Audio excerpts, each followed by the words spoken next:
Bien, ahora vamos a continuar con la oración de Jesús, que recuerden que no era la oración del huerto de Getsemaní, sino una oración anterior, que se desarrolla en el mismo escenario de los capítulos 15 y 16 del Evangelio de Juan.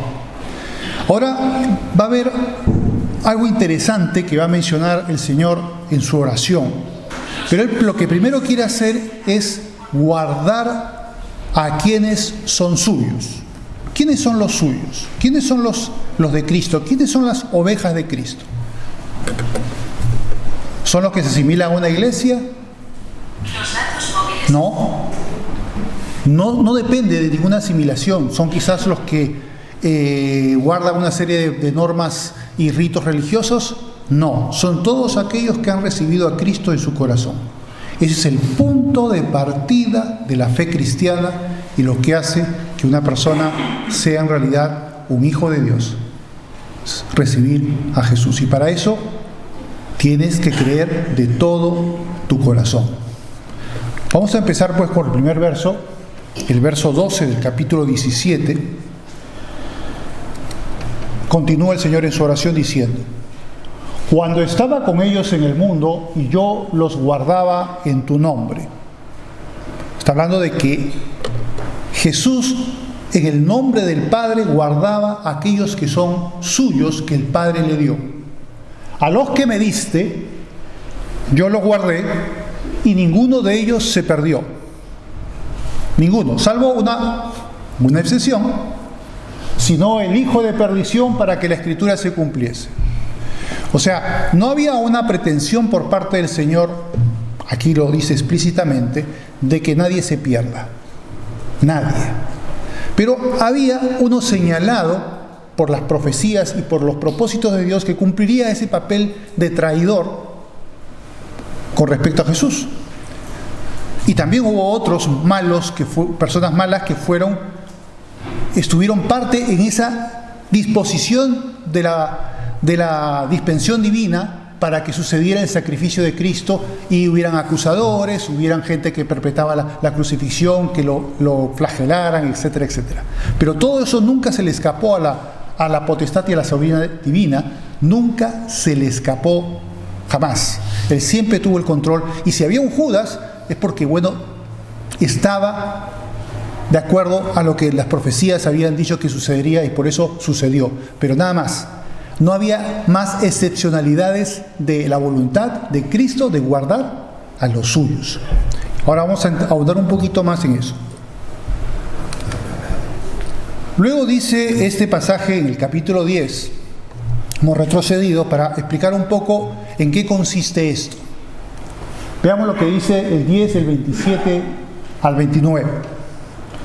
Dice: mis ovejas oyen mi voz y yo las conozco. Como punto de partida dice que existe un grupo de personas en el mundo que son sus ovejas, y que Él incluso dice que Él las conoce.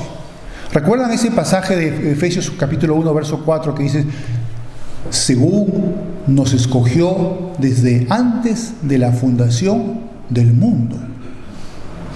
Antes de la creación, antes de las galaxias, antes de la formación de las estrellas, ya conocía tu nombre, ya estabas en su mente.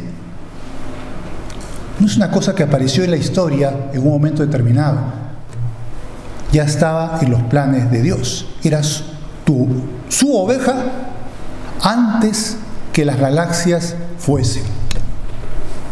Y dice: y me siguen estas ovejas, porque no simplemente basta que ser oveja, sino que la oveja va a seguir a Jesús. Va a haber algo en el corazón de esa persona en algún momento de su vida que va a ser imperativo para que pueda decir: yo creo en Jesús y lo recibo en mi corazón. Tarde o temprano, eso va a suceder en su vida, y va a seguir a Jesús, porque es su oveja. Ya había sido determinado antes de la fundación del mundo, y en el momento determinado, como le pasó a Pablo, que era un gran perseguidor de la iglesia, forzaba a blasfemar, los llevaba encadenados, y sin embargo un día, en camino a Damasco, Dios tocó a Pablo, y dejó de ser ese hombre perseguidor para ser el gran siervo y evangelista, el mejor de todos los tiempos, podríamos decir. Bien, que luego dice, ¿qué hace el Señor? Yo les doy vida eterna y no perecerán jamás. Ni nadie, fíjense la garantía de Dios, ni nadie las arrebatará de mi mano. No hay forma, ellos van a permanecer hasta el fin. No importa que los persigan, no importa que los maten, ellos perseverarán hasta el fin. Son mis ovejas, el Padre me las dio y nadie las arrebatará de mi mano. Está hablando de la mano de Jesús. Pero recordemos que si hablamos de la mano de Jesús, estamos hablando de la mano del Padre también, y por eso lo explica ahí. Dice, mi Padre que me las dio es mayor que todos, y nadie las puede arrebatar de la mano de mi Padre. ¿Ven el paralelo? La mano de Jesús y la mano del Padre confluyen en lo mismo.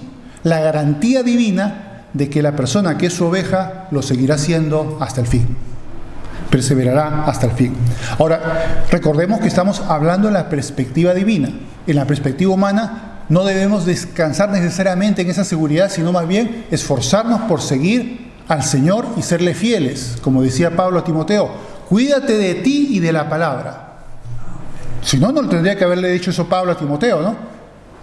Si lo pensara de una manera muy perspectiva divina, no le diría eso. Pero en la perspectiva humana, cuida tu fe, guarda tu salvación con temor y con temblor. Pero la garantía divina está ahí, la seguridad está ahí. Eso perpetuará por siempre. Bien, vamos a ver cómo se desarrolla esta seguridad que Dios proporciona al creyente, pero que también podemos ver que parecerían que hay excepcionalidades, aparte de Judas. ¿Qué dice Hebreos 10, 37 al 39? Fíjense que estos pasajes son los últimos del capítulo 10 y en el capítulo 11 vienen los héroes de la fe, ese grandioso capítulo. Pero antes de hablar de los héroes de la fe, va a hacer un preliminar el autor de Hebreos para hablarnos de que la fe no solamente es para justificación del alma, sino también para perseverancia del alma en medio de las dificultades y adversidades de la vida. ¿Qué dice? Porque aún un poquito, y el que ha de venir, vendrá, y no tardará. Es una referencia al Antiguo Testamento. Mas el justo, libro de Habacuc, por cierto, mas el justo vivirá, ¿por qué? Por fe. Y si retrocediere, no agradará a mi alma. Fíjense, si retrocediere, no agradará a mi alma. Pero, ¿qué es lo que presupone el autor de Hebreos? Dice, pero nosotros, hablando a los creyentes, no somos de los que retroceden para perdición.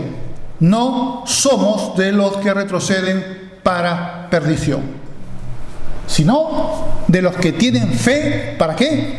Para la preservación del alma. Eso es fundamental. Tu alma va a ser preservada y esa fe te va a ayudar a soportar las adversidades, incluso hasta que te quiten la vida por no negar a Jesús. Y no digamos que esto sucedió en los primeros tiempos, de los primeros siglos, en el tiempo de las persecuciones romanas, las famosas 10 persecuciones, sino que hoy en día en el mundo está sucediendo y que el siglo XX, por cierto, tuvo más víctimas cristianas que en toda la historia de la humanidad. Fue quizás el más sanguinario de los siglos. Pero en otras partes del mundo sigue habiendo persecución. Ya vemos los temas de puertas abiertas, persecución a los cristianos, algunos regular y otros terrible persecución. Pero la persecución está ahí. ¿Y cómo pueden prevalecer esas personas si no es por la fe? Es lo que les permite, les da el vigor, la valentía, el coraje para soportar la adversidad, para no derrumbarse, que es lo que puede suceder en algunas personas y vamos a ver por qué. Entonces aquí hacemos estas dos preguntas. ¿Qué pasa cuando vemos a personas que durante años han profesado la fe cristiana e incluso pues tienen ministerios y tienen altos cargos eclesiásticos y aparentemente son grandes, maravillosos cristianos, pero algo falla, algo no falla, o mejor dicho, algo no funciona, mejor dicho, algo no funciona? ¿Qué es lo que no funciona? Y sin embargo pues un buen día, como les comentaba el caso de Templeton, que era compañero de Billy Graham, evangelista como él, pero un buen día comenzó su corazón a extraviarse y buen día desapareció y escribió un libro que se titula Adiós, adiós. Y él se fue al mundo totalmente. Dejó de ser creyente, dejó de creer en Dios, obviamente dejó de predicar. Y también, por cierto, hay de los que incluso siendo así siguen predicando, sabiendo que no creen ni siquiera lo que dicen, pero que hablan de lo que la gente quiere oír. Y si pueden eso tener una retribución económica y llenarse los bolsillos, pues mejor todavía. Y esos hay. Y claro, ellos no creen, pero para algunos dirán, no, este es un hombre de Dios, ¿cómo vas a poner en tela de juicio? Y claro, ¿por qué? Porque ya siempre va a haber personas que, como decía Mark Twain, es mucho más difícil a esclarecer a alguien que ha sido engañado que engañarlo. Tú lo engañas, no hay problema, pero si quieres tratar de desengañarlo, ahí te lo vas a encontrar, pero duro, no vas a poder. Así es. Bien, ¿cuál sería la respuesta de esto? Si estas personas un buen día se apartan, ¿qué señal nos da eso?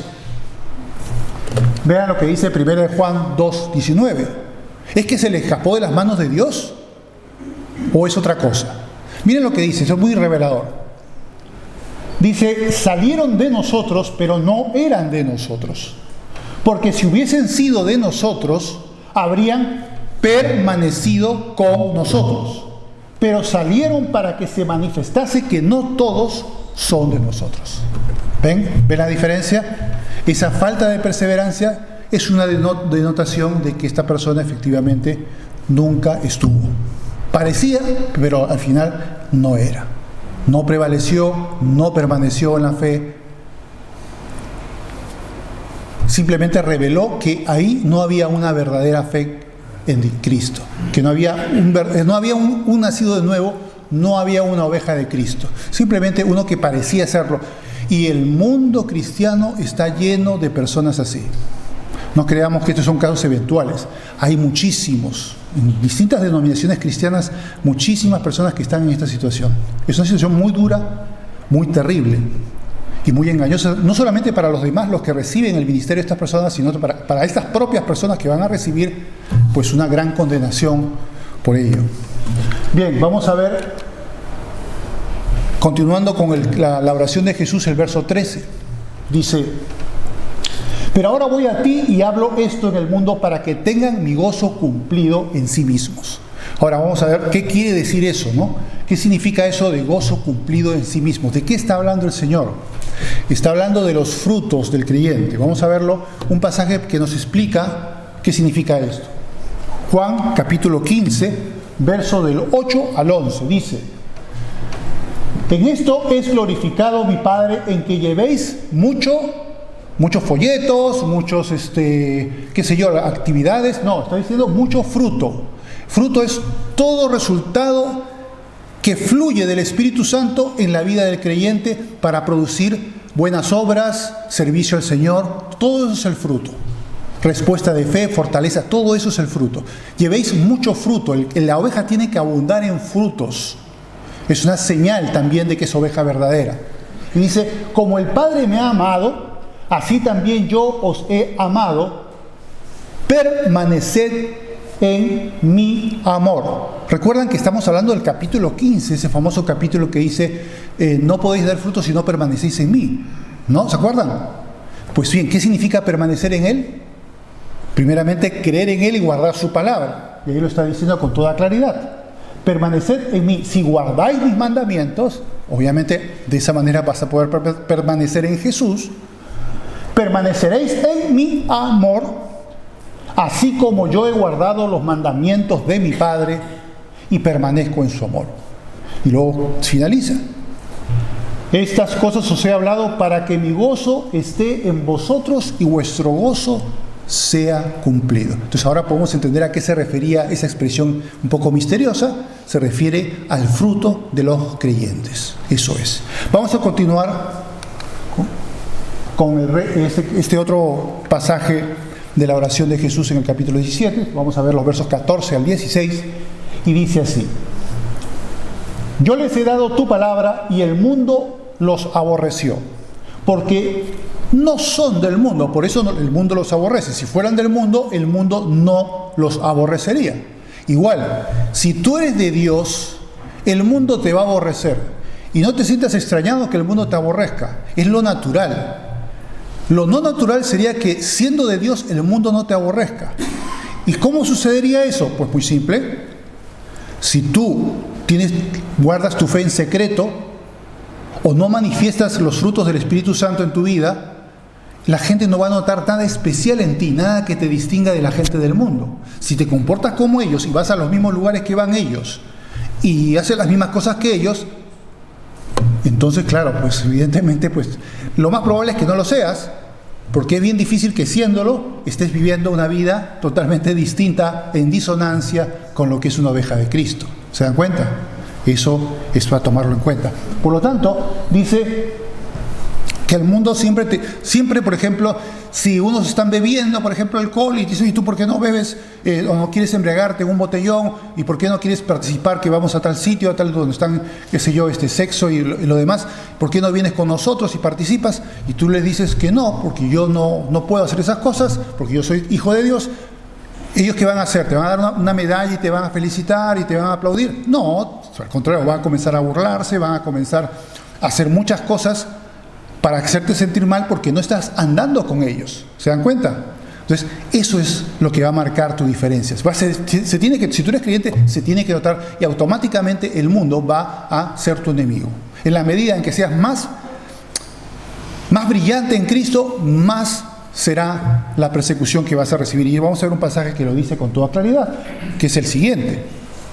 Pero antes vamos a terminar lo que dice el otro. Dice: porque no son del mundo, como tampoco yo soy del mundo, no ruego que los quites del mundo. No dice, no, es que llévalas a otro planeta. No está diciendo que los lleve a otro planeta. Dice, sino que los guardes del mal. Tampoco dice que los lleve a un gueto, a una especie de, o un paísito especial para cristianos. No, están en el mundo. Sino que los guardes del mal, es decir, que el mundo no los asfixie, que el mundo no les derrote la fe. Eso es lo que quiere decir. El mal es la derrota de la fe. Y lo que está diciendo el Señor es, yo quiero guardar a mis hijos para que no sean derrotados, no sea derrotada su fe y se derrumben. Y esa es la garantía divina. No son del mundo, como tampoco yo soy del mundo. El que es de Cristo está vinculado perfectamente a Él. Y ahora vamos a ver una tercera cosa que quizás no le habían visto antes. Está vinculado a Cristo. Tú eres de Cristo, tampoco eres del mundo, porque Cristo no es de este mundo. Y hablemos qué significa mundo en este contexto. Mundo significa la sociedad humana sin Dios, en rebelión contra Dios. Eso significa, no se refiere al planeta, no se refiere al planeta, se refiere a la sociedad humana sin Dios. Bien, lo que decía antes, este otro pasaje te lo dice bastante claro. 2 Timoteo 3:12, ¿qué dice? Dice, todos los que quieren vivir piadosamente en Cristo Jesús padecerán persecución. O sea, que aquí en España y en otras partes de Europa, bueno, las cosas son mucho más amables, es verdad. Pero hay países donde ser creyente es un problema.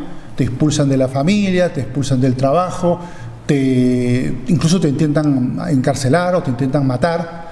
Y esto sucede a diario, Dicen que hay un promedio de 17 personas, según Puertas Abiertas, 17 personas asesinadas todos los días, en varias partes del mundo. 17 personas, No estamos hablando de cosas de nimiedades, es algo serio. Bien, vamos a ver este otro pasaje, abundando en este punto. Dice, si el mundo os aborrece, sabed que a mí me ha aborrecido antes que a vosotros. No les extrañe, a mí me han aborrecido antes.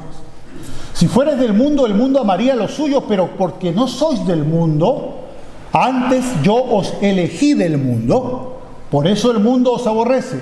Acordaos de la palabra que yo os he dicho, el siervo no es mayor que su señor. Si a mí me han perseguido, también a vosotros os perseguirán. Si han guardado mi palabra, es decir, si han tomado en cuenta mis palabras, también tomarán en cuenta vuestras palabras para poder apuntarlos con el dedo, señalarlos y perseguirlos. También a vosotros os perseguirán, si han guardado mi palabra, también guardarán la vuestra. Mas todo esto os harán por causa de mi nombre, porque no conocen al que me ha enviado. No conocen al Padre, no son de Dios, no son las ovejas del Señor. y por eso va a suceder esto. No nos extrañe, esto sucederá, nos ha sucedido y nos sucederá en el futuro. No sabemos en qué medida, pero es algo que está allí. Vamos a continuar para ir finalizando con los dos últimos versos de este pasaje de hoy. ¿Qué dice ahí? El Señor dice: santifícalos en tu verdad, tu palabra es verdad. Santificar significa apartar algo para Dios. Apártalos en tu verdad, en la verdad de tu palabra. Que ellos sean unidos, que conozcan cuál es tu palabra y puedan obedecerla. Santifícalos de esa manera. Como tú me enviaste al mundo, así yo los envío al mundo. Qué interesante, ¿no? Habíamos dicho antes, recuerdan, de que el creyente está unido con Cristo en su muerte, está unido con Cristo en su resurrección, y en los lugares celestiales también estamos ahora mismo con Cristo. ¿No habíamos dicho eso? Pues también hay una cosa más que participamos con Jesús, con su misión. Tenemos la misma misión que el Padre encomendó a Jesús cuando lo envía al mundo, la redención de la humanidad. Nosotros también estamos para eso. Compartimos la misión de Jesús, y nosotros, así como el Padre envió al Hijo, el Hijo envía a nosotros, al mundo, para que el mundo sea salvo. Es verdad que todos no lo serán, y eso Dios ya lo sabe, pero nosotros no lo sabemos, y nuestra misión es ir al mundo para predicar el Evangelio, para que sea salva toda criatura. Luego viene aquí este pasaje donde habla Pablo una cosa muy interesante, ya con eso estamos ya terminando casi, es que tenemos un ministerio que él llama el ministerio de la reconciliación. ¿Cómo lo dice? Vamos a ver. 2 de Corintios 5, del 18 al 20. Dice: y todo esto proviene de Dios, quien nos reconcilió consigo mismo por Cristo. Y nos dio, ¿qué? ¿Un pan con pescado? No, dice el ministerio de la reconciliación. ¿Y en qué consiste ese ministerio? Dice que Dios estaba en Cristo reconciliando consigo al mundo, no tomándoles en cuenta a los hombres sus pecados, y nos encargó a nosotros la palabra de la reconciliación. Así que somos embajadores en nombre de Cristo. Fíjense que somos embajadores, ni más ni menos, es un cargo muy importante, embajadores de Cristo. Mucho más importante, por cierto, y esto no es ninguna broma, que el de ser un embajador de una nación. Es mucho más importante, porque la encomendación no viene de los hombres, viene de Dios mismo, y por lo tanto es mucho más importante ser embajador de Cristo que embajador de Estados Unidos, de Rusia o de China. Vean lo que dice luego: como si Dios rogase por medio de nosotros, os rogamos en nombre de Cristo, reconciliaos con Dios. Ese es el mensaje que tenemos que llevar. Reconcíliate con Dios. Es el mensaje que debemos llevar al mundo. Y somos encomendados de una manera muy seria, y lo tenemos que tomar así, por parte de Dios. Somos también enviados por Cristo al mundo. Bien, con esto termino este último cuadro. Fíjense que esto lo dice el Señor justo cuando resucita. ¿Qué es lo que le dice a los discípulos? Bueno, pues chicos, ya estoy aquí de nuevo, vamos a celebrarlo. No, no dice eso. Dice: paz a vosotros. Como me envió el Padre, así también yo os envío. Yo creo que más claro, imposible. Como envió Dios el Padre, así también nos envía el Padre y Jesucristo, por supuesto, a nosotros, al mundo, para que podamos servirle y tener ese ministerio de la reconciliación. Oremos. Padre Santo, te damos las gracias, Señor, por este consejo de tu palabra, por esta encomendación tan importante, Señor, que debemos ser conscientes de ella, que somos embajadores de Cristo. Esto no es ninguna broma, no es algo para tomárselo como algo retórico. Esto es una encomendación de gran importancia que debemos creerla y asumirla en toda la dimensión que tiene. Te pedimos, oh Dios, que nos ayudes a que podamos cumplirla, porque sabemos lo débiles que somos, y te pedimos perdón por ello. Te pedimos que nos ayudes y capacites para poder hacerlo y para poder dar testimonio de ti al mundo, para que el mundo pueda conocerte y pueda ser salvo. Te pedimos todas esas cosas, Señor, en el nombre de Jesús. Amén.